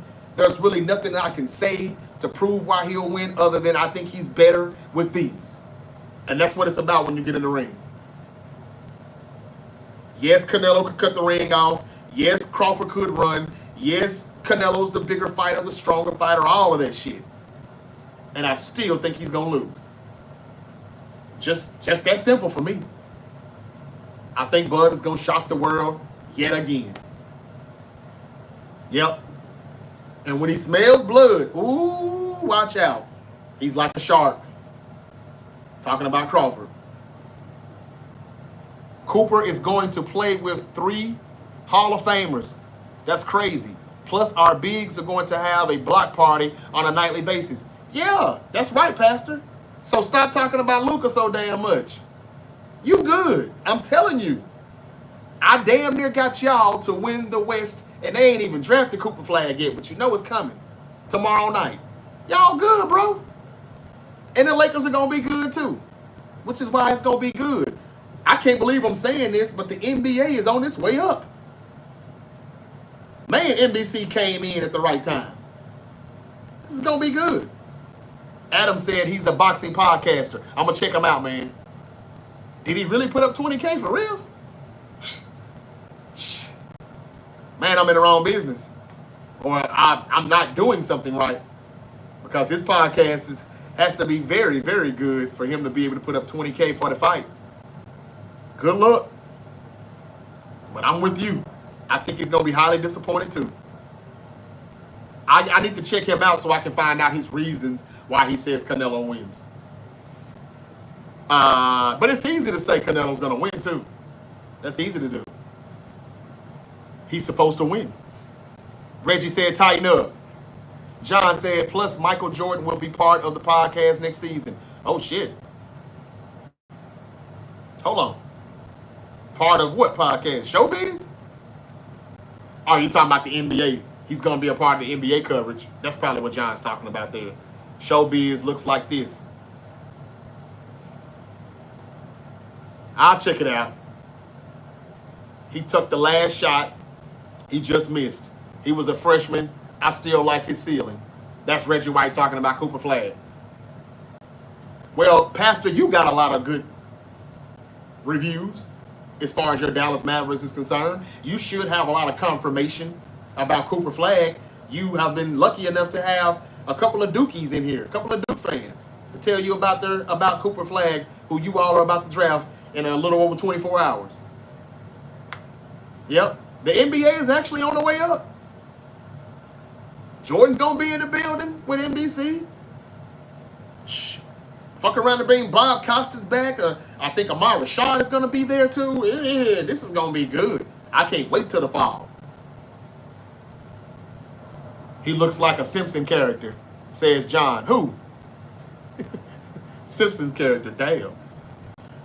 Adam said, just subscribe, my guy. I'll have to check your show out more. Thank you, brother. Thank you. I appreciate it. I do NBA, NFL, WWE, UFC, boxing. I do it all. But I love the NFL more than anything. I love boxing too. Growing up, that was my favorite sport outside of football, but it just got bad. Tyson went to jail, and the rest was kind of, he came back, had a few good fights, but he lost Holyfield, and everything just kind of went downhill.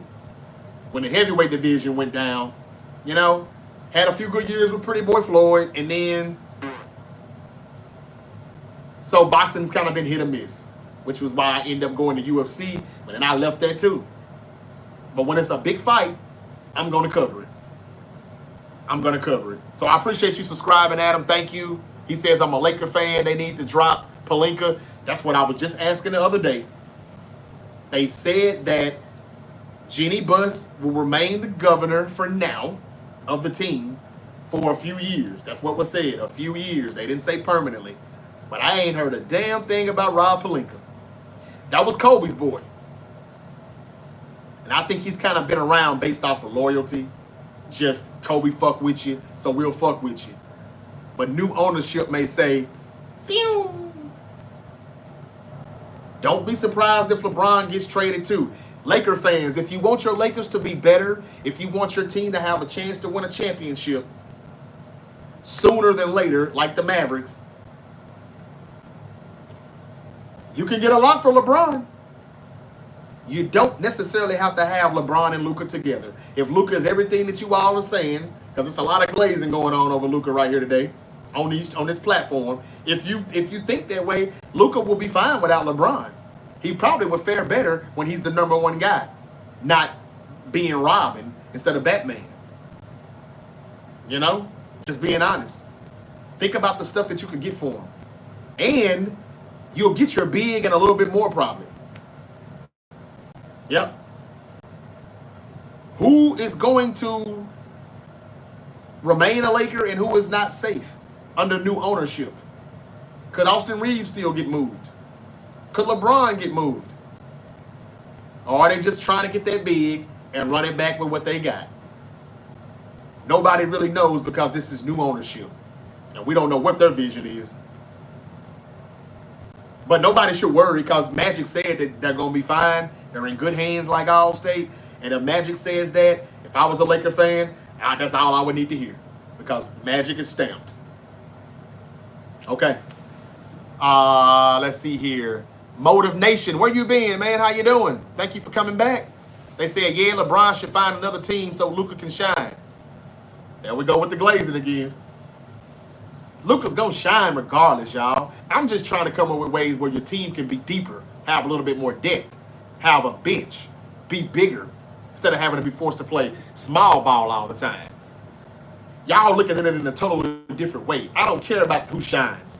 Y'all shouldn't either. You should care about winning a championship, regardless if Luka averages 30 or 18. That shouldn't matter. Respectfully, that shouldn't matter. John said, I think LeBron is going to let Luka be Batman. He probably should. But I think he should be on another team. And not for the same reason y'all are saying. I don't care who's Batman or Robin. I just think the Lakers need to be, they need to trade LeBron so they can get more players. Somebody that can consistently shoot the three and the 3 and D. The 3 and D guy. Like Finney Smith, Vanderbilt, Rui Hachimura. They're okay. But they need a Clint Capella or a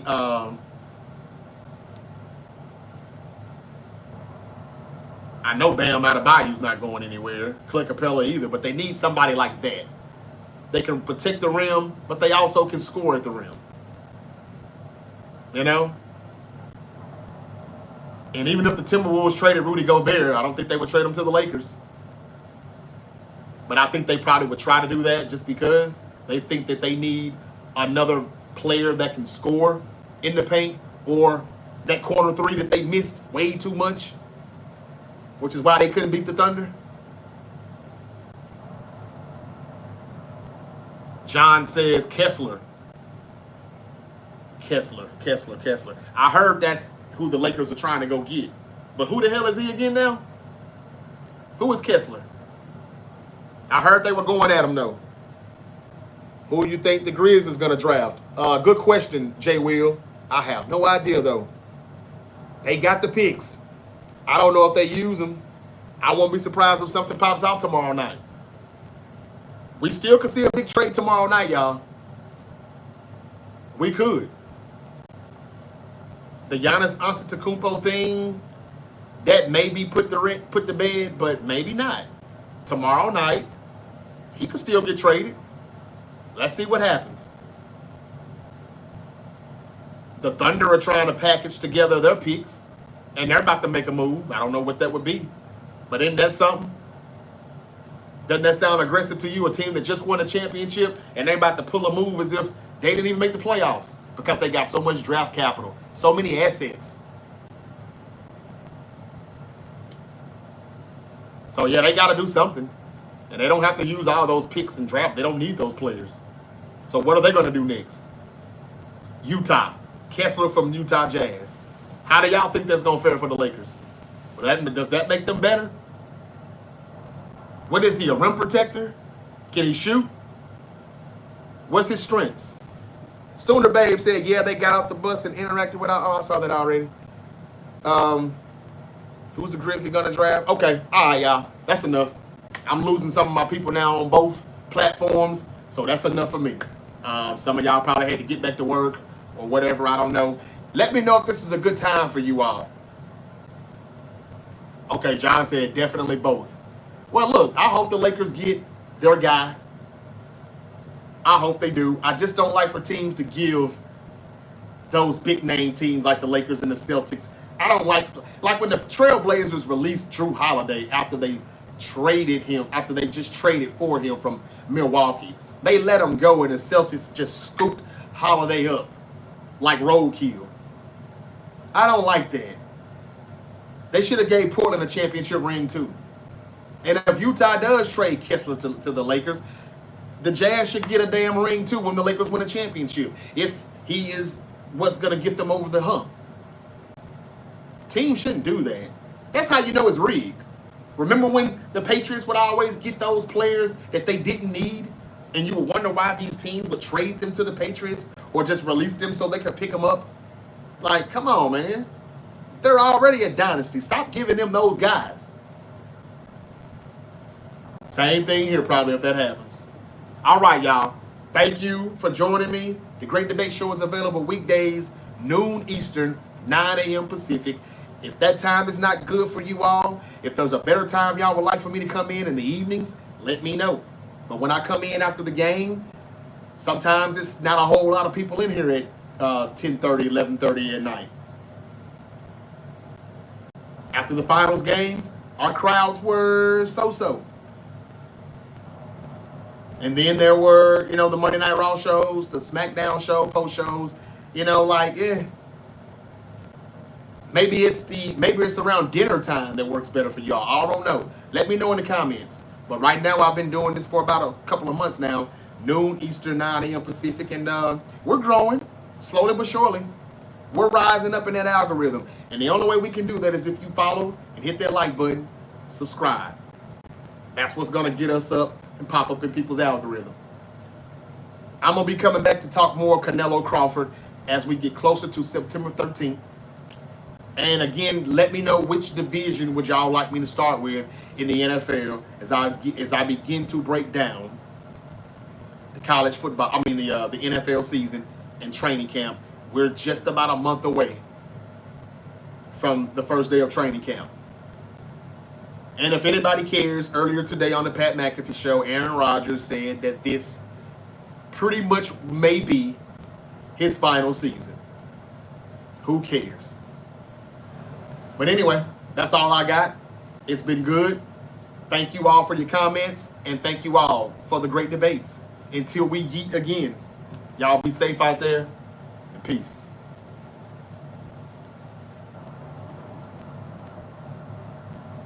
Thank you for following TikTok. Thank you for subscribing, YouTube. Thank you. I will go live for the draft. I will do that, John. I can, no problem. Enjoy your day too, brother. Peace.